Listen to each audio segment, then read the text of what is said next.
Rain hammered the back alley behind Eddie's diner like thousands of tiny fists. In the narrow space between dumpsters, Grace Walker, 37, exhaustion etched into every line of her face, positioned a flattened cardboard box to shield her 3-year-old son, Jay, from the worst of the downpour. The boy slept somehow, curled against her chest, his breathing occasionally catching with the soft wheeze.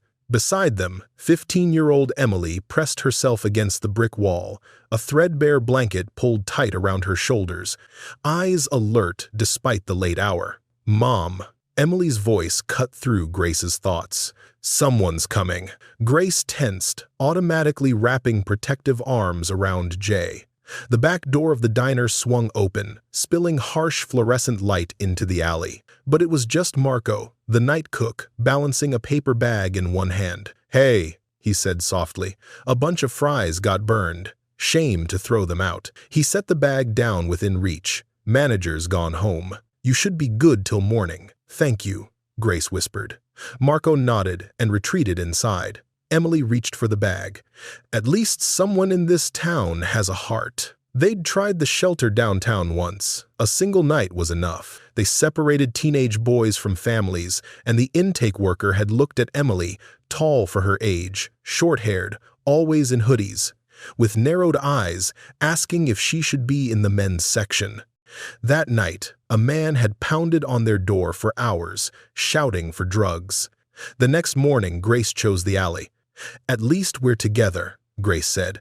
Emily had grown watchful, calculating in their months on the street. She skipped showers at the community center to avoid the stares of older men. She kept a small knife in her boot that Grace pretended not to know about. "For now," Emily murmured, "until CPS decides we'd be better off separated."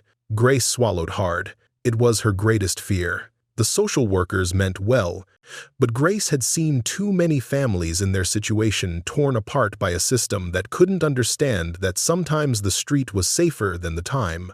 Alternatives. By dawn, the rain had slowed to a drizzle. Grace hadn't slept, her back aching from sitting upright against the wall.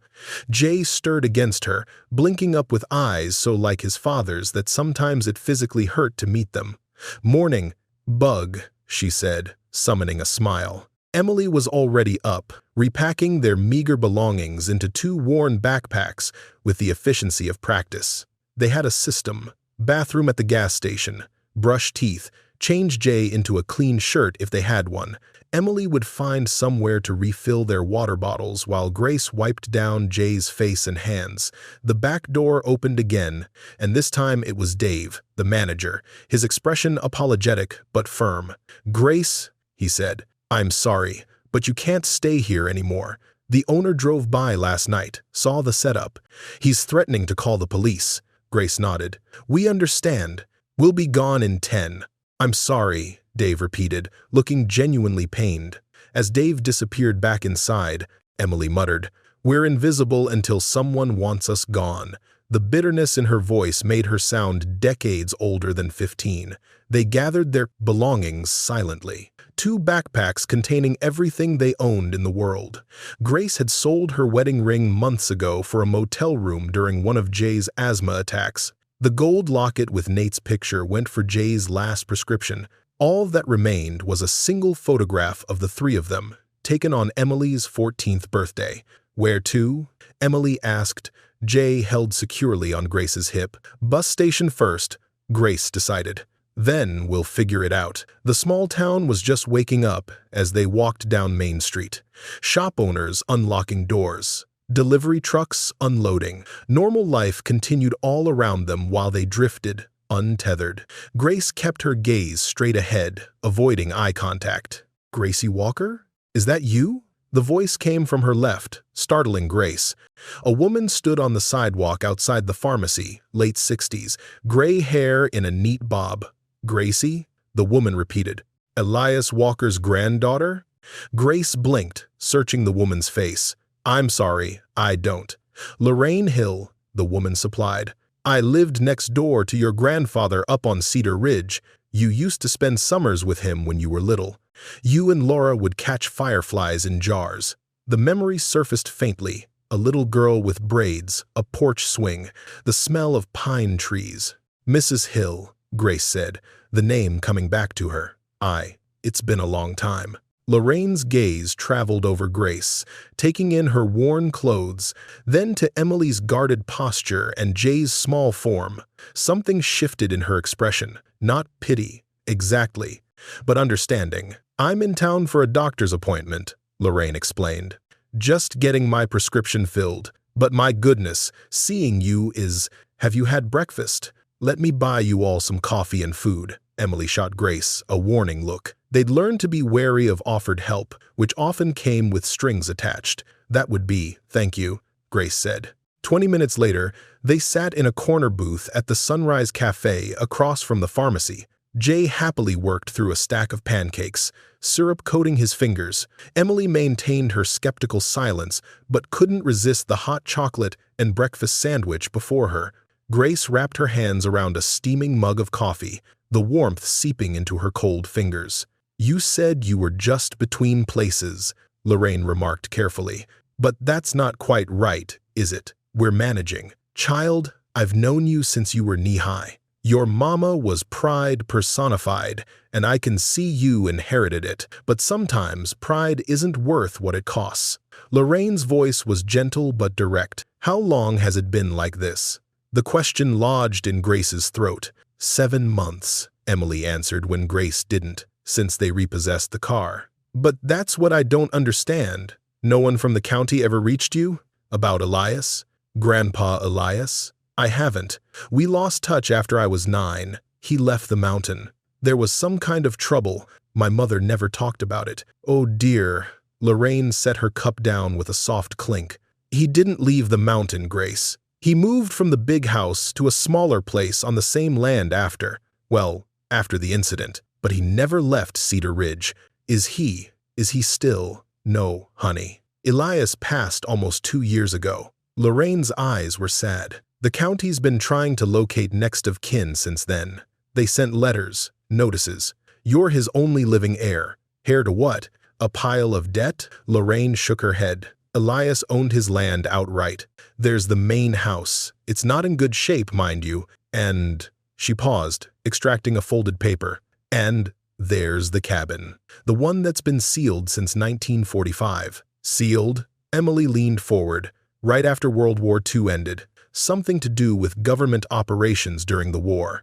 Nobody ever knew exactly what." She tapped the notice. "I kept this, just in case someone ever found you. I had a feeling." Grace read the paper with disbelief. "Property, Walker family parcel. Includes primary house, condemned, and 1 outbuilding. Cabin sailed by order since 1945. Notices of inheritance have been posted with no response. If no heir claims property by December 31, ownership reverts to Cedar County." "December 31st, Grace murmured. "That's less than a month away." "The taxes have been paid," Lorraine added. "Elias was peculiar about some things, but he never missed tax payments. Said nobody would take his land for back taxes, not after what they'd already tried to take." "I don't understand," Grace said finally. "Even if this is real, what am I supposed to do with a condemned house and a mysteriously sealed cabin?" "First things first. I have a spare room, small, but it's got a bed and a trundle. You all could come back with me to Cedar Ridge. Stay until you figure things out. The bus leaves at noon." Emily's eyes widened. "Mom," she whispered, a hint of desperate hope cracking through her careful neutrality. Grace felt dizzy with the suddenness of it all. A property inheritance, a cabin with secrets, a stranger yet not offering shelter. "Why would you help us?" Grace asked. "Because Elias would have wanted it, because your mother was like family once, and because..." She gestured toward Jay, happily licking the last of the syrup from his spoon. "That little boy deserves walls and a warm bed." Simple as that. 3 hours later, Grace found herself on a bus winding into mountains she hadn't seen since childhood. Jay pressed his nose against the window, delighting in the snow-dusted pines that grew thicker as they climbed. Lorraine filled the journey with gentle conversation, piecing together the years that had passed. The cabin was used for some government operation during the war, a listening post, most folks thought. Intercepting radio signals, monitoring enemy communications. Like spies? Emily asked. Something like that. Lorraine nodded. Then, in late 45, county officials came up with two men in black government sedans. They padlocked the cabin, nailed some kind of official placard to the door, told everyone, "Do not enter, for your own safety." "And Grandpa just accepted that?" Grace asked. "He never broke the seal," Lorraine confirmed. "Moved into the main house down the slope, but over the years he grew, different, quieter, watchful, especially whenever the war was mentioned, or the company, as he called it." "What company?" "That's just it. He never said directly, but Cedar Ridge was a mining country back then. Lots of operations digging for various minerals, especially during wartime. The bus crested a final hill, and Cedar Ridge came into view, a small town nestled in a valley, surrounded by dense forest and dramatic mountain peaks. "Welcome home," Lorraine said. Lorraine's house was exactly what Grace would have expected, small but immaculately kept, with handmade quilts, the scent of soup simmering, and shelves lined with worn books. That first night, watching Emily and Jay sleep in real beds for the first time in months, Grace allowed herself a moment of cautious hope. The next morning, they made their way to the county probate office. The tired clerk's eyes widened when Grace presented her ID and explained who she was. "Walker? Elias Walker's granddaughter? Well, I'll be damned," he muttered, disappearing into a back room only to return with a thick file labeled with Grace's name. "We've been trying to find you for 2 years. Where have you been?" "Not receiving mail," she said. "Well, timing's tight, but you're still within the claim period. Got a pen? There's a stack of papers for you to sign." Grace's hand trembled slightly as she signed document after document. With each signature, she became the official owner of the Walker property, a collapsing main house and the legendary sealed cabin on the ridge. "Now, there are some conditions," the clerk added, shuffling through papers. "The main house was condemned 10 years ago, unsafe structure. You can't live in it without significant repairs and reinspection, and the cabin remains under the original sealing order, unless officially released by the Department of Defense." "Department of Defense?" Emily echoed. "Wartime operations. Above my pay grade, young lady." As they exited the office, a sleek black SUV pulled up to the curb. A man in his 50s emerged, dressed in an expensive parka that looked out of place among the town's more practical winter wear. "Miss Walker, Victor Hollis, head of regional operations for Summit Ridge Resources. Word travels fast in small towns. I understand you've just claimed your grandfather's property."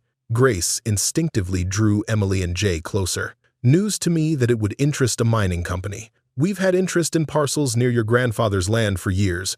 Natural resources don't observe property lines, after all." He gestured to a nearby coffee shop. "Perhaps we could discuss some mutually beneficial arrangements? Summit Ridge would be happy to help with taxes, repairs." "We've just signed the papers," Grace said. Of course," Victor nodded. "But the main house is essentially a teardown. And that old cabin?" His expression shifted. "Probably unsafe, possibly contaminated from whatever military operations went on there. Asbestos, lead paint, who knows what else. Contaminated?" she repeated, glancing worriedly at Jay. "Kids, right? You want to keep them safe." He reached into his pocket, extracting a business card. "I could have you sign a quick cash sale today, enough to get you into a nice apartment in the city, somewhere safe for the little ones." 7 months ago, Grace might have jumped at it, cash in hand, a way out of homelessness. But something in Victor's too smooth manner set off alarm bells. "I appreciate the offer," Grace said, accepting the card, "but I think we'll explore the property first, get our bearings." "Of course. Smart to do your homework. My offer stands when you're ready." He turned to go, then added casually, "Though property values and options do change. I wouldn't wait too long." As they walked to Lorraine's truck, Grace felt Victor's gaze following them. "I don't like him," Emily declared once they were in the truck. "That makes 2 of us," Lorraine muttered. Summit Ridge has been buying up property all over the county for the last decade. They say they're doing environmental surveys, but nobody ever sees any actual scientists. Just men in suits making offers. He mentioned contamination, Grace said, worrying. If there's something dangerous on the property, that's their favorite tactic, Lorraine snorted. Scare you into selling cheap. Elias got the same pitch years ago. Said the government operations left toxins. Elias told them where they could stick their offer. But what if it's true? Emily pressed. The only thing contaminating that cabin is the truth. That's what Elias always said. Truth is the most dangerous toxin to power, he'd say. It made no sense to most folks. The road to the Walker property wound higher into the mountains, through stands of pine trees heavy with snow. It was late afternoon by the time Lorraine turned onto a narrow drive marked only by a weathered wooden sign. Walker Ridge, private property. The main house came into view first, and Grace's heart sank. The roof partially caved in on one side, porch sagging dangerously. Windows broken, with raccoon tracks visible in the snow around the foundation. It wasn't this bad when Elias was alive, Lorraine said. After he passed, well, vacant houses don't last long in mountain winters. But Grace's eyes had already moved past the ruined house to the ridge above, where a small structure sat half-hidden among fir trees. The cabin. Something about its silhouette against the darkening sky sent a shiver through her. Can we get up there? She asked. There's a path, Lorraine confirmed. Grace was already moving. I want to see it before dark. The path was indeed treacherous, narrow and icy in patches. Jay rode on Grace's hip, his small arms locked around her neck. Emily followed close behind, her city sneakers ill-suited for the terrain, but her determination unwavering. It was smaller than Grace had imagined, a squat, sturdy building with a pitched roof. A heavy, rusted padlock and chains secured the door. Wood planks had been nailed across windows, some beginning to rot at the edges, but still firmly in place. And centered on the doorframe, a faded but still legible sign. U.S. Property, Restricted Area, sealed 1945, no entry. Beneath it, etched into the wood with what must have been a knife. A message in Elias's handwriting, for family eyes only, when truth matters more than fear. Emily pulled out her phone and snapped a photo. What do you think is inside? I don't know, she admitted, but he left it for us to find. We should head back, Lorraine urged. I cleaned up a room in the main house that's still stable, patched the roof myself last summer, just in case someone came. We can sleep there tonight, safer than trying to go back down the mountain in the dark. That night, huddled around a space heater in the one stable room of the old house, eating Lorraine's canned soup warmed on a camping stove, Grace felt the weight of decision pressing upon her. But as she drifted to sleep, wind moaning through broken boards, she dreamed of her grandfather, younger than she'd ever known him, standing between dark pines, saying words she somehow heard clearly through the years. I tried to protect you by keeping it closed. Maybe I was wrong. Morning dawned clear and bitterly cold, sunlight glinting off snow-laden branches. Grace woke with a sense of purpose that had been absent for months. If this land is ours, she announced over breakfast, we need to know what's on it. Emily looked up from helping Jay with his oatmeal, her eyes bright. Elias never wanted that seal broken, Lorraine said carefully. At least, that's what he always claimed publicly. But that message he carved, she hesitated, then reached into her bag, extracting an old metal toolbox. These were his. I've kept them since he passed. The toolbox contained basic tools, hammer, screwdrivers, pliers, all well used but meticulously maintained. Grace ran her fingers over them, another tangible connection to the grandfather who was rapidly becoming more real to her than the distant memory of a stern man who disappeared from her. Childhood. They made their way back up the ridge, the morning sunshine making the path less treacherous than the previous evening. At the cabin door, Grace studied the padlock, rusted chain, and warped wood with a critical eye. Mom, wait, Emily said, pulling out her phone. I want to record this. Just in case. In case of what? Grace asked. In case someone tries to say we never found anything, or try to take it away. Grace nodded. 7 months of homelessness had taught them both that the world rarely played fair, especially with those who had no power. Grace positioned the hammer against the ancient padlock. The first strike reverberated through the clearing, startling a pair of crows from a nearby branch. The second strike dented the metal. By the fifth blow, the lock was showing serious wear. And finally, with one powerful strike, the lock shattered with a sharp crack that echoed through the trees. Grace pulled the chain loose, letting it drop to the snow with a dull thunk. The door was swollen in its frame, requiring her to push with her shoulder. For a moment, she feared it might be nailed shut from within, but then, with a groan of protest, it gave way. The first breath of air from inside was dry, dust-heavy, and tinged with something metallic. Grace stepped inside, Emily and Jay following close behind while Lorraine remained in the doorway, as if hesitant to fully enter this space that had been sealed for so long. A narrow cot with a wool army blanket folded with military precision. A bulky shortwave radio sat on a desk, its microphone still angled toward a chair, as if its operator had simply stepped away momentarily. Stacks of yellowed papers were arranged in neat piles. Maps covered one wall, colored pins marking routes across the Pacific and Europe. "It really was a listening post," Emily whispered. Grace moved deeper into the cabin, drawn to a metal filing cabinet with faded labels.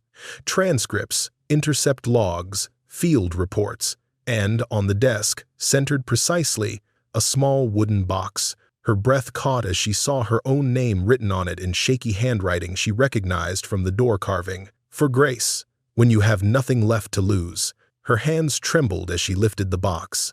It wasn't locked, the simple brass clasp opening easily. Inside lay 3 items: an old war bond certificate, yellowed but still intact, a house key with a tag reading "Main House, Secret Room," and a sealed envelope. Grace carefully extracted the letter, breaking the seal with gentle fingers.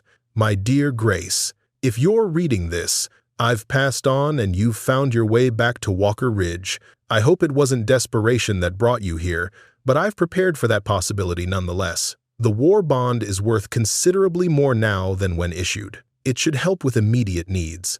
The key opens a room few know exists, behind the pantry in the main house. There's a panel that slides to reveal a door. But the true inheritance is what surrounds you in this cabin.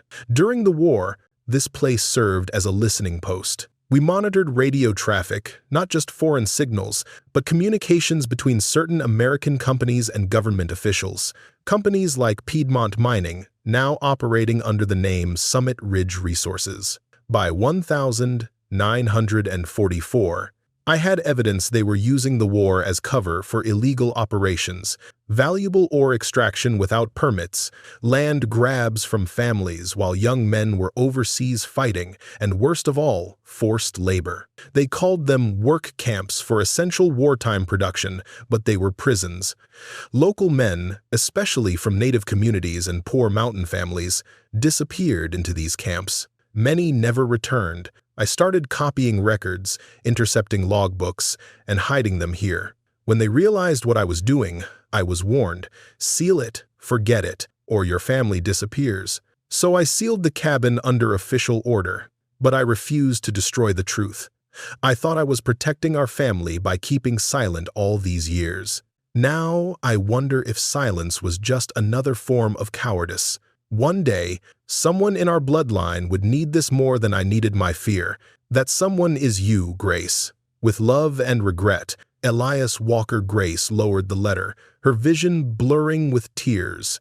Behind her, Jay had wandered to the old radio, his small fingers curiously turning one of the knobs. To everyone's shock, the long-dead machine crackled, a brief burst of static, then sputtered to life for just a second, catching a fragment of what must have been a recorded broadcast still trapped within its mechanisms. "The war in Europe is over," a tinny voice proclaimed before cutting out again. Emily gasped. It worked. How is that possible after all this time? But Grace barely registered the miracle of the ancient radio. Her mind was racing, connecting pieces of a puzzle she hadn't known existed until now. "Mom," Emily said, pointing to the filing cabinet. "Should we look?" Grace nodded. The drawers were stiff, but she and Emily managed to pry them open, revealing meticulously organized folders, intercepted telegrams about mineral shipments mislabeled as scrap, handwritten logs of train car numbers, routes, and dates, lists of names, men and boys taken to temporary labor sites for war needs, many with no record of return. "These aren't just military records," Grace murmured. "This is evidence that Summit Ridge's predecessors built their empire on exploitation. They stole resources and," her voice caught, "and people." Emily had discovered a map spread on a side table, several areas circled in colored pencil. One area was labeled in red, Walker Ridge, unauthorized shaft, 1,945. Tucked behind the map was another letter, written years after the war on different paper. "Whoever finds this, they drilled under our land without permission. They buried workers in cave-ins to hide what they took. Summit Ridge changed names 3 times, but the men in charge kept the same families. The Hollises, the Cartwrights, the Petersons. They think the evidence died with the workers. They're wrong." "Elias Hollis," Grace repeated. "Victor Hollis. He's one of them." Lorraine, who had finally ventured into the cabin, peered over Grace's shoulder at the map. "My God," she whispered, "that's why they've been so desperate to buy up all this land. They're trying to bury their history, and possibly reopen mines," Grace added. "Look at these geological survey marks. This isn't just about covering up the past, it's about accessing whatever resources they didn't finish extracting." For hours, they pored over the documents, piecing together a horrifying history that had remained buried for generations. Many of the papers were technical geological surveys, mining reports, intercepted communications, but others were deeply personal. Lists of workers transferred to sites where accidents were suspiciously common, notes about families threatened into silence, and Elias's own observations about the changing attitudes of his superiors as he began asking questions. By mid-afternoon, Grace had selected a small sample of the most damning documents. "We should make copies," she said. "Keep the originals safe, but have backup proof." They drove to Lorraine's house, where an old printer slowly produced copies of key documents. That evening, as they prepared dinner, Lorraine grew unusually quiet. "What is it?" Grace asked. "There's something I didn't tell you yesterday. Something I should have." She gestured for them to sit. "My father, your grandfather's best friend, disappeared in 1945. The official story was that he'd gone to find work in the city. My mother waited for years for him to return. She never believed he'd abandoned us." "Was his name on the lists?" "Thomas Hill. I saw it there, on the roster for Site 7. All these years I never knew what happened to him, but Elias did. He knew, and he couldn't tell us because of the threat to his own family." Grace reached across the table. "I'm so sorry." "Don't be," Lorraine said. "Now we can finally honor his memory properly. All those men deserve to have their stories told." As Jay was tucked into bed that night, Grace sat with Emily on Lorraine's porch, watching the distant lights of the town below. "What happens now?" Emily asked. "Do we tell someone? Go to the police?" "The crimes happened over 70 years ago. Most of the people directly responsible are probably dead, but the company still exists, and according to Grandpa's notes, it's still run by the same families. Like Victor Hollis." "Exactly. And they're still trying to control the land and the narrative." Grace tapped the folder of copied documents. "This isn't just about justice for the past.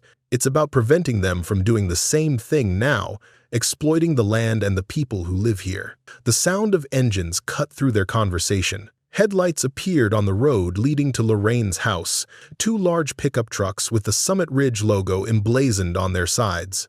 "Inside," Grace said, ushering Emily through the door. They watched through the window as the trucks parked at the bottom of the driveway. Men emerged, gathering around a portable heater. One raised binoculars, looking not at Lorraine's house, but toward the mountain ridge where the cabin stood. "They know," Emily whispered. "They know we opened it," Grace nodded. "And they're watching to see what we'll do next." Sleep was fitful that night, Grace's mind racing with all they'd discovered. The weight of responsibility pressed heavily. not just for her own family's security, but for the truth her grandfather had safeguarded at such personal cost. Morning brought a knock at Lorraine's door. Victor Hollis stood on the porch, this time flanked by two men in Summit Ridge jackets. "Miss Walker," he greeted Lorraine. "I hear you've been exploring your inheritance." Grace met his gaze steadily. Jay remained upstairs with Lorraine's neighbor, who had come to watch him. "Your property," Victor continued, glancing around the room as if assessing threats, "is quite interesting historically, particularly that old cabin." "I was surprised to find it intact after all these years," Grace replied. "Yes, well, sealed government facilities tend to be respected. Though I understand the seal has been compromised recently." "It's my property," Grace stated. "The structures, yes," Victor acknowledged, "but access to certain historical materials may fall under different jurisdictions. I'd hate for you to find yourself in a legal predicament." "Is that a threat?" "Just friendly advice. Trespassing on government-sealed facilities, removing documents. These could be serious matters." "I hear you made it into that old cabin. Dangerous place, old wires, possible contamination. I'd hate for child services to question why you've got kids running around up there." Grace felt ice in her veins. "Thank you for your concern, Mr. Hollis. We're being very careful. Let me lay out my real offer, Miss Walker. Summit Ridge will give you a substantial sum, enough to buy a house anywhere you'd like, plus a trust fund for your children's education." He named a figure that made Grace's breath catch. It was more money than she'd ever imagined having. "We'll also handle any past due taxes or fines on the property," he continued. "In exchange, you sign over full mineral rights and all historical structures to us. And," his voice dropped, "hand over any old documents or items you may have found up there. And if I decline, you have no credit, no job, no home address. If someone tipped CPS off about your children living in condemned structures, exposed to unknown contaminants, they'd look at this situation very differently. It was blackmail wrapped in corporate courtesy." "I'll need time to consider it," Grace said. 48 hours seems reasonable. "I'll be at the Cedar Lodge until then." At the door, he paused. "Oh, and Miss Walker? I'd appreciate it if nothing from that cabin left the property in the meantime, for everyone's safety." Emily exploded. "He's threatening to take Jay and me. You can't trust him, Mom." "I know," Grace said. "The money could solve everything. A home, stability, Jay's medical care, Emily's education. But it was blood money, designed to bury truth." Lorraine rejoined them.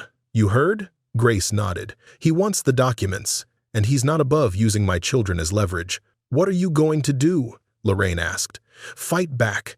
Grace knew they needed allies, people who understood both the history and the legal landscape they were navigating. Their first stop was the Cedar Ridge Library, where Lorraine introduced them to Martha Kingsley, the head librarian.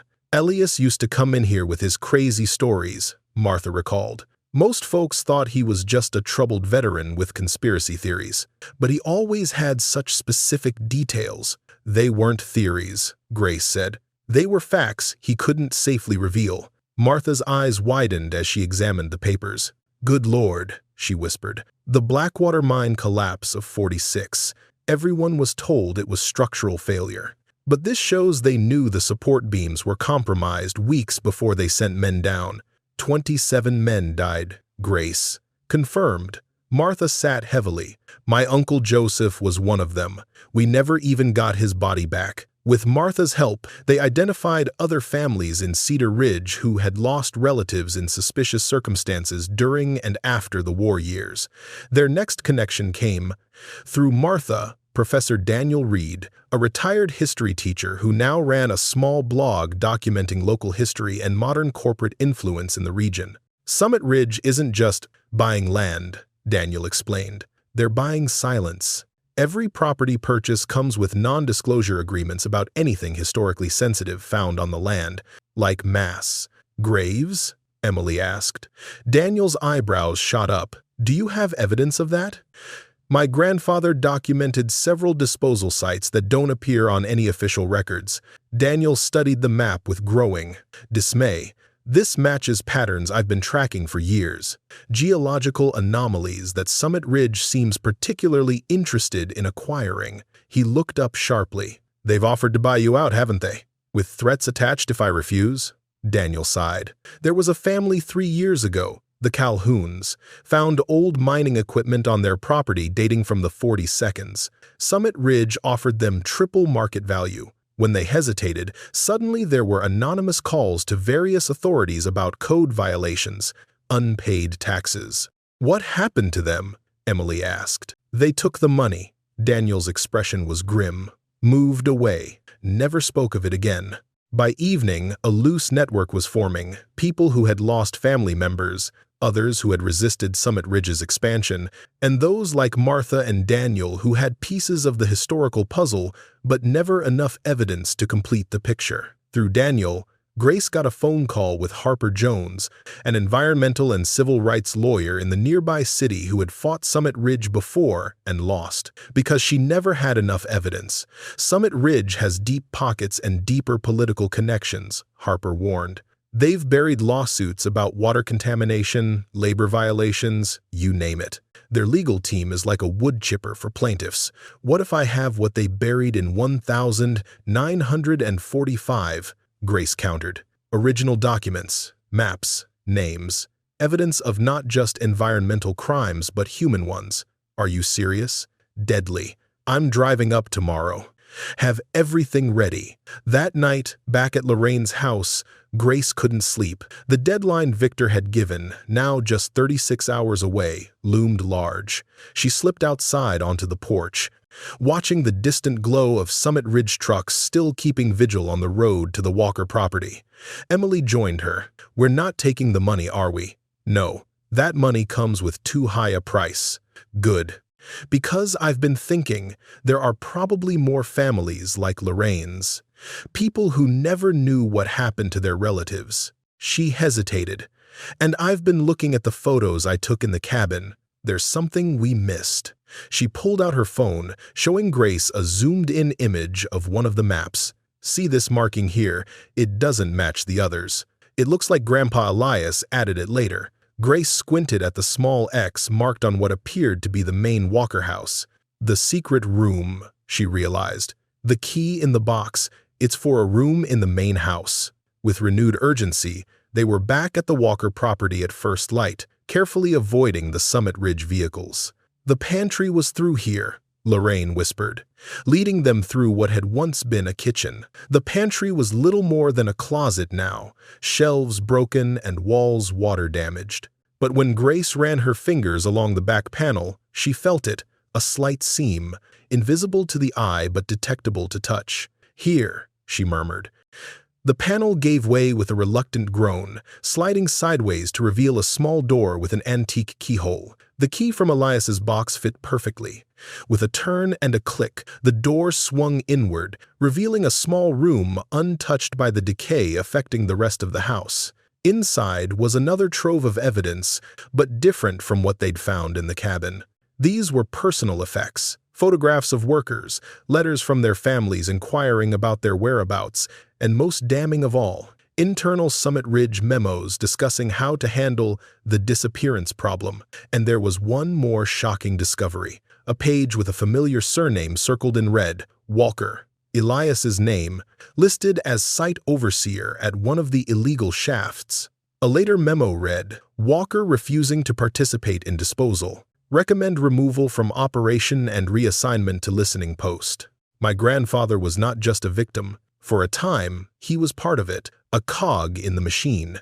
But he broke, Emily said. He refused to keep helping them cover it up. That's why they moved him to the cabin, to keep him isolated and under watch. That's why he never talked, Grace realized. His guilt was mixed with his fear for our family. She sank onto a dusty chair. So our family's land was the crime scene, and my grandfather helped them before he tried to stop them. Harper Jones arrived that afternoon, a no-nonsense woman in her 40s with sharp eyes and a sharper mind. She listened without interruption as Grace laid out everything they'd discovered, her expression growing increasingly grave. This is unprecedented, Harper said. Evidence preserved from the original crimes, connecting the historical company directly to modern Summit Ridge through continuous family ownership. She tapped the memo about Elias. Even this, your grandfather's involvement before his crisis of conscience, strengthens the case. It shows he had direct knowledge, not hearsay. So we can stop them? Emily asked. We can fight them. And with this evidence, we might actually win. She outlined a strategy. Digitize everything immediately. Multiple copies, multiple locations, cloud storage, file a formal claim, illegal use of Walker land, historical human rights violations, fraud by Summit Ridge's predecessor companies. Notify state and federal investigators, carefully, through trusted channels. Most importantly, Harper emphasized, you need to secure the original documents. Victor's deadline is tomorrow, and I wouldn't put it past them to try something desperate. Lorraine and Martha helped scan documents while Daniel backed everything up to secure servers. Grace mailed a complete set of copies to Harper's journalist friend in the city via overnight delivery. As darkness fell, Grace felt a growing unease. The Summit Ridge trucks had vanished from their usual lookout point, a change in pattern that felt ominous rather than reassuring. We should stay at my place tonight, Daniel offered. They know Lorraine's house. They're watching the Walker property. It was a wise precaution. Shortly after midnight, the power at Lorraine's house was cut. Security cameras Daniel had hastily installed captured two figures attempting to break in through the back door, finding nothing but empty rooms, as all the documents had been moved to Daniel's home. They're getting desperate, Harper observed over breakfast at Daniel's barred cabin. The retired history teacher wasn't the only one recognizing names on the vanished workers list. As word spread carefully through trusted channels, several townspeople came forward with stories of grandparents and great-uncles who had disappeared during or after the war. My grandmother always said her brother didn't run off to California like they told her. Mrs.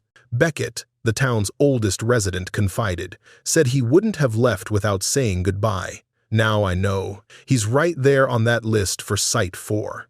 As Victor's deadline approached, Grace prepared for the confrontation she knew was coming. Harper stayed close, legal pad filled with notes, ready to counter any threats or offers. Remember, the lawyer advised, they're used to frightening people into compliance. Stand your ground. You have more power than they want you to realize. The knock came at exactly noon. Victor stood on Daniel's porch, his corporate smile replaced by thinly veiled impatience. Miss Walker, he said coolly, I expected to meet you at the Cedar Lodge as agreed. I thought we'd be more comfortable meeting here, Grace replied, gesturing him inside. Victor's eyes narrowed at the sight of the lawyer. I see you've been busy making new friends. This is Harper Jones, my attorney, Grace introduced. I came prepared to offer you a very generous settlement, Miss Walker. But the involvement of legal counsel suggests you're taking an unfortunately adversarial approach. Harper smiled. My client is simply exercising due diligence before making decisions about valuable historical property, a condemned house and a decommissioned military outpost. Hardly the Smithsonian. It's the historical documentation that's truly valuable. Records of Summit Ridge's predecessor companies during the war years. Fascinating material. As I mentioned previously, any materials from sealed government facilities could create legal complications for you. Funny thing about that, Harper said, we've been in touch with the Department of Defense. They have no record of an ongoing sealing order for that cabin beyond 1960. The signs were never removed, but the order expired decades ago. Nevertheless, corporate records from predecessor companies would belong to Summit Ridge as the successor entity, even records documenting illegal activities. Grace asked, I don't know what you think you've found, but old papers can be misinterpreted, especially by someone without historical context. We have excellent historical context, Mr. Hollis, Harper countered, including documentation showing your grandfather Charles Hollis authorized special handling for workers who asked too many questions. This meeting is over.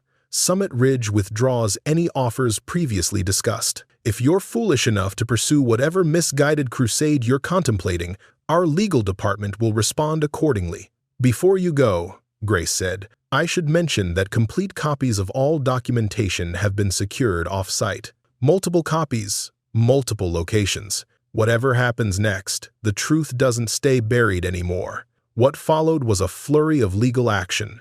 Harper filed motions for preservation of evidence, preventing Summit Ridge from destroying potentially relevant historical records. She initiated contact with state environmental officials about testing the disposal sites marked on Elias's maps. Most significantly, she scheduled a preliminary hearing at the county courthouse to determine if there was sufficient evidence for a full investigation into historical crimes and potential reparations.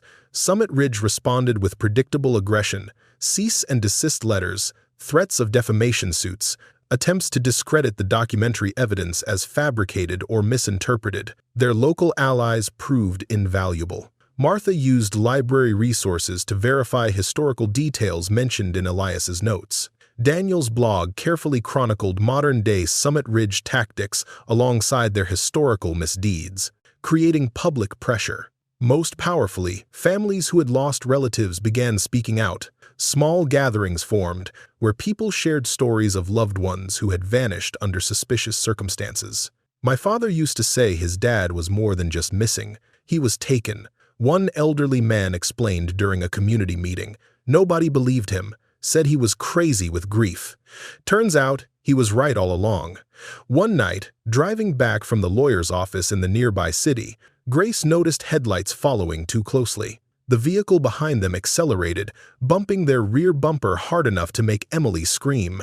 Grace gripped the wheel tightly, refusing to pull over on the isolated stretch. Instead, she pressed the accelerator, racing toward town where there would be witnesses.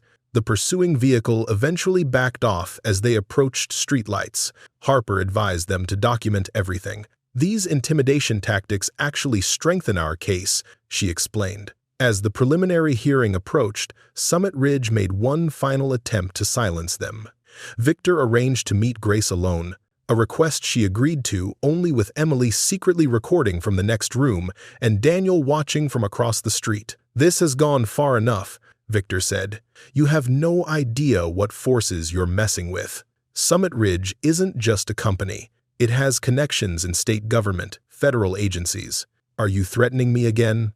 I'm trying to save you from yourself." Your grandfather understood the reality. That's why he stayed quiet for decades. He knew some truths aren't worth the cost of telling them. He sealed those records to protect his family, Grace acknowledged.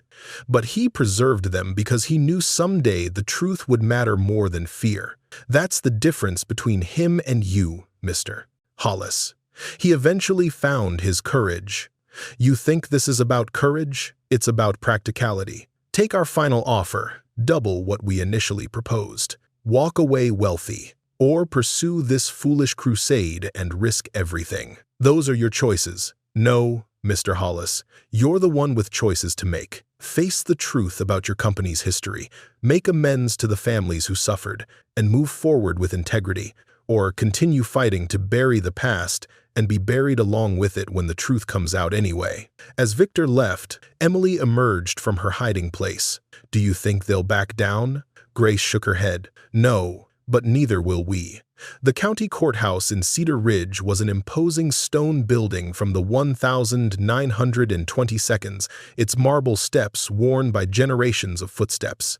On the morning of the hearing, those steps were crowded with people, families of the disappeared, environmental activists, curious locals, and a surprising number of journalists alerted by Harper's well-timed press contacts. Summit Ridge had arrived in force as well. A team of attorneys in expensive suits. PR representatives handed out glossy fact sheets. Victor Hollis stood at the center of it all, projecting confidence despite the tension visible in his shoulders. Inside the courtroom, Judge Eleanor Blackwood, a no-nonsense woman in her 60s with a reputation for fairness. Harper had prepared Grace thoroughly for this moment. Keep your answers concise. Stick to what you personally discovered and verified. Don't let them bait you into speculation. The hearing began with Summit Ridge's lead attorney, William Prescott, moving to dismiss the entire proceeding as a publicity stunt based on misinterpreted historical fragments. Judge Blackwood adjusted her glasses, Mr. Prescott, I'll determine what this is after I've heard the evidence. Proceed, Miss Jones.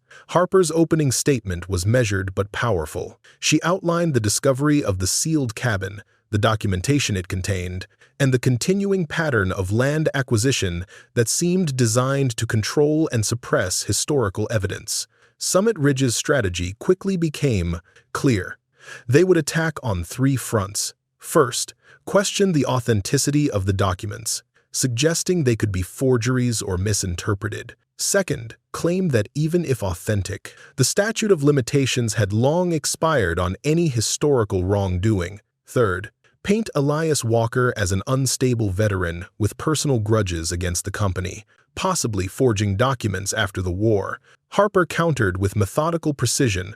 She presented expert testimony from a geologist showing old mine shafts right under Walker land, exactly matching the 1,945 maps. She brought in an archivist who confirmed the typewriter fonts, ink composition, and paper were consistent with the era, making forgery extremely unlikely. She introduced statements from multiple families who had lost relatives around 1,945 with no official records, creating a pattern too consistent to be coincidence.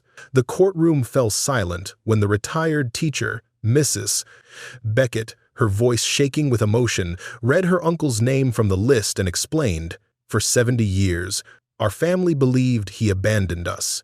Now we know he was taken, worked to death, and buried without ceremony or recognition." Summit Ridge's attorneys objected repeatedly, claiming emotional manipulation of the proceedings. Judge Blackwood overruled them each time. Then came the moment Grace had been dreading. Taking the stand herself, she felt the weight of every eye in the courtroom. Harper began with simple questions, establishing Grace's identity and her relationship to Elias Walker. Then she moved to the heart of the matter. "Miss Walker, why did you decide to break the seal on the cabin after it had remained closed for over 7 decades? "Because my children and I had nowhere else to go. We'd been homeless for 7 months after my husband's death and a series of financial hardships. And what did you find instead? I found the truth about my grandfather, about Summit Ridge, and about dozens of families who never got closure." Grace's voice remained steady. "I found evidence that a company built its fortune on exploitation, theft, and human suffering, then buried the evidence along with its victims." During cross-examination, Prescott tried to paint Grace as an opportunist, looking for a corporate payout. "Isn't it true, Miss Walker, that you initially considered accepting Summit Ridge's generous offer to purchase the property?" "I considered it," Grace acknowledged. "When you're trying to keep your children fed and housed, any financial lifeline looks tempting. So this is about money. This is about truth." Mr. Hollis made it very clear that taking their money meant burying the evidence and staying silent. "That's when I knew I couldn't accept it, even though accepting would have immediately solved your financial problems, provided stability for your children. Some prices are too high, Mr. Prescott. My grandfather understood that eventually. So do I." As the hearing continued into its second day, Summit Ridge presented experts claiming the records were unverified and that the company had no legal continuity with the said 1,942nd operation, despite the same families maintaining ownership through various corporate restructurings. The testimony grew technical, with discussions of corporate law, historical context of wartime operations, and debates about legal responsibility for predecessor companies' actions. Then came the moment that shifted everything. Harper called Lorraine to the stand. "Mrs. Hill, how long have you known Elias Walker?" "Most of my life," Lorraine answered. "And was there a time when you lost contact with him?" "Yes. After the war, when the cabin was sealed, he became different, withdrawn. Many folks thought he'd been affected by his war service. Did you ever learn why he changed?" "Not until now." Not until Grace found those documents. She straightened in her seat. "My father, Thomas Hill, disappeared in 1945. The official story was that he'd gone to find work in the cities. My mother never believed it. She gestured toward the evidence table where the worker lists were displayed. His name is right there. Site 7. He never left voluntarily. He was taken to their labor camp, and he never came home." Prescott stood. Objection, Your Honor. This is emotional testimony without factual basis. Overruled, Judge Blackwood said. The witness is testifying to her personal knowledge and family history, which is relevant to establishing a pattern. Mrs. Hill, to your knowledge, did Elias ever speak of what happened to your father? No, Lorraine answered. And now I understand why. He was protecting his own family from the same fate. They threatened him. Seal the evidence. Stay silent, or his family would disappear too. Her voice broke. The revelation that Lorraine herself had lost family to the camps brought the historical crimes into sharp focus. During a recess, Harper pulled Grace aside. We're making progress, but Summit Ridge has one more card to play. They're going to present your grandfather as complicit. Use the document showing he was briefly a site overseer to undermine his credibility. I know. And in a way, he was complicit until he wasn't. Until he started documenting everything. Are you prepared for that to come out publicly? For people to learn he worked for them before turning against them? I'm not here to pretend my grandfather was a saint. I'm here because he eventually did the right thing, even if it came too late for many. When court resumed, Prescott indeed introduced the document showing Elias had briefly worked as a site overseer. A murmur ran through the courtroom as the implication settled. The star witness's own grandfather had been part of the system he later condemned. The record shows, Prescott emphasized, that Elias Walker was not some innocent observer, but an active participant in the very operations he later criticized. This calls into question the reliability and motivation behind all his documentation. It was a calculated blow, and for a moment, Grace felt the momentum shifting, but when she took the stand again for the redirect examination, Harper was ready. Miss Walker, how do you respond to the revelation that your grandfather initially worked for the company he later documented? When I first saw that document, I felt betrayed. The grandfather I thought was simply a victim turned out to be more complicated. But then I found the transfer memo, the one stating he refused to participate in disposal and was reassigned to the listening post. My grandfather made the wrong choice first. Then he made the right one, at great personal risk. He spent the rest of his life making sure the evidence would survive, even when he couldn't speak of it. That doesn't make him a hero, but it does make him honest. Judge Blackwood leaned forward. Miss Walker, given what you now know about your family's complicated connection to these events, what are you seeking from these proceedings? I'm not seeking to demonize Summit Ridge or its current employees. I'm seeking acknowledgement of what happened, recognition for the families who lost loved ones without explanation. I'm seeking protection for the land where evidence and possibly remains still exist. And I'm seeking assurance that the patterns of exploitation don't continue into the future. She paused, then added, My family's land was both a crime scene and an evidence locker. My grandfather was both a participant and a whistleblower. I'm not interested in simple narratives of heroes and villains. I'm interested in truth, however complicated it may be. As Grace stepped down, the mood in the courtroom had shifted. Even some of Summit Ridge's representatives looked uncomfortable, the black and white narrative they'd prepared crumbling in the face of complex human reality. The hearing's final day began with unexpected developments. 3 former Summit Ridge employees, inspired by the proceedings, came forward with testimony about more recent questionable practices, including document destruction whenever properties with historical significance were acquired. Outside, the courthouse steps had become a gathering place. People brought photographs of long-lost relatives, creating an impromptu memorial. Signs appeared reading, "The Ridge Remembers," and "Justice," even if late. What had begun as Grace's isolated fight had transformed into a community's reckoning with its buried history. Judge Blackwood's ruling was measured but decisive. Based on the evidence presented, I find sufficient cause to order a formal inquiry into Summit Ridge's historical operations and their connection to current corporate practices. I am issuing a temporary freeze on any activities near the Walker property or other sites identified in the historical documentation pending further investigation. She continued, looking directly at the Summit Ridge team. I am also recommending that the State Attorney General consider a reparations fund for affected families, pending full verification of the evidence presented here. Victor Hollis's face remained impassive, but his knuckles were white as he gripped the table before him. "Finally," Judge Blackwood concluded, "I want to commend Miss Walker for bringing this matter forward despite significant personal risk. The pursuit of truth, however delayed, serves the interests of justice." Outside the courthouse, reporters surrounded Grace, Harper, and their growing circle of allies. The questions came rapid fire. What happens to the Walker property now? Will Summit Ridge face criminal charges? How many families might be affected by this ruling? Harper fielded most questions with professional poise, but when asked what would happen next, she turned to Grace. "Summit Ridge will appeal, of course," Grace answered. "But the evidence doesn't disappear just because they wish it would. This isn't the end of the process, it's the beginning." As they made their way through the crowd, Emily at her side and Jay in her arms, a reporter called out one final question. "Miss Walker, you were homeless just months ago. Now you're taking on one of the region's most powerful companies. What changed?" Grace paused, considering. 7 months ago, I thought my family's biggest problem was having nothing. Now I realize sometimes having nothing left to lose is exactly what you need to find your voice."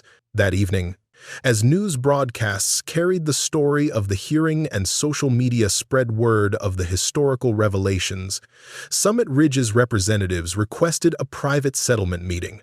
The corporation, so confident in its power just days before, now sought to negotiate terms rather than risk the full exposure of a prolonged public battle. The settlement with Summit Ridge, finalized after weeks of intense negotiation, had exceeded even Harper's optimistic projections, a substantial payment to Grace as the current landowner, acknowledging both the historical misuse of Walker property and the company's intimidation tactics.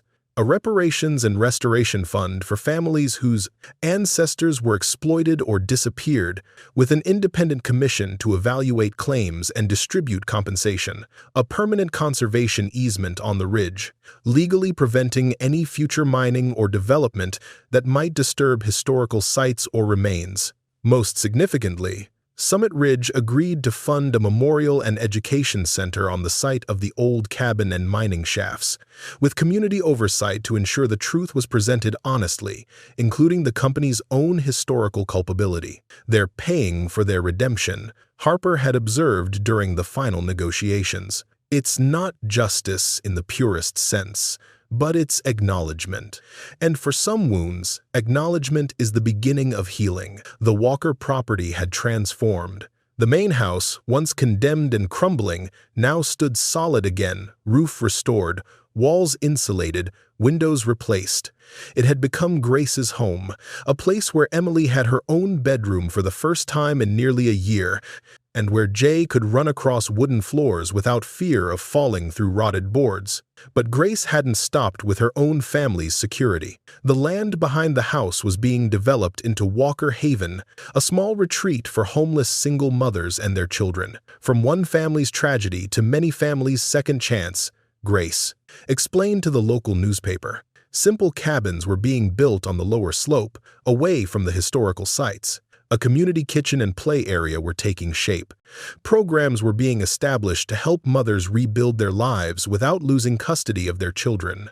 Emily, no longer the angry, hunched street kid, had thrown herself into documenting and preserving the stories they'd uncovered. Her temporary phone recording had evolved into a sophisticated online channel where she shared not just the Cedar Ridge history, but other forgotten stories of exploitation and resistance.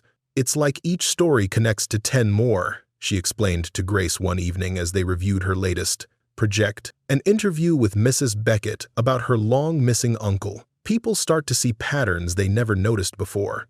The transformation wasn't just physical.